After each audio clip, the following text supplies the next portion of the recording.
Le lundi 11 septembre, décidément une date maudite, le Bitcoin passait sous la barre des 25 000 $. Nous avons peut-être trouvé le responsable. Par la suite, fort heureusement, le cours s'est réinstallé juste au-dessus de la barre des 25 000 $. Regardez-moi ce plongeon du Bitcoin, là, en bas à droite, là. Fort heureusement, il est remonté à la surface, il s'est nagé. Le problème, c'est que l'ensemble du marché crypto a été pénalisé par la baisse du Bitcoin. La plupart des altcoins, dont l'Ether, ont brièvement perdu une partie de leur valeur. Le problème, c'est que l'ensemble du marché crypto a été pénalisé par la baisse du Bitcoin. La plupart des altcoins, dont l'Ether, ont brièvement perdu une partie de leur valeur.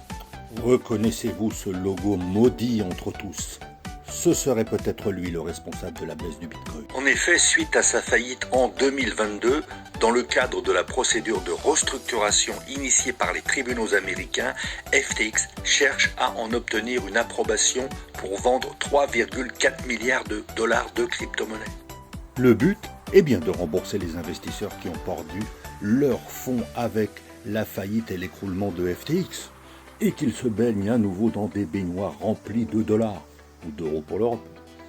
Dans ce cadre, les investisseurs ont peur qu'une liquidation massive génère une forte pression vendeuse sur un marché qui est quand même fragile et provoque surtout une baisse du cours du Bitcoin. La Cour des faillites du Delaware examinera la requête de FTX ce mercredi 13 septembre 2023. Le marché a donc anticipé une fois de plus l'effet d'un événement bien en amont. Car vous avez bien compris le sens de ma répétition des conséquences sur l'Ether et les autres altcoins, que j'ai répété 2 fois parce que c'était important, et ce n'est pas un bug technique. Non, on se concentre sur moi pour le conseil du jour. Le conseil du jour, c'est de vous méfier à nouveau des scams qu'on vous propose dans les commentaires. Je ne peux pas les désactiver parce que j'attends vos réactions à mes vidéos, mais dès que vous voyez une promesse trop belle pour être vraie, c'est une arnaque de gagner de l'argent rapidement, ça n'existe pas.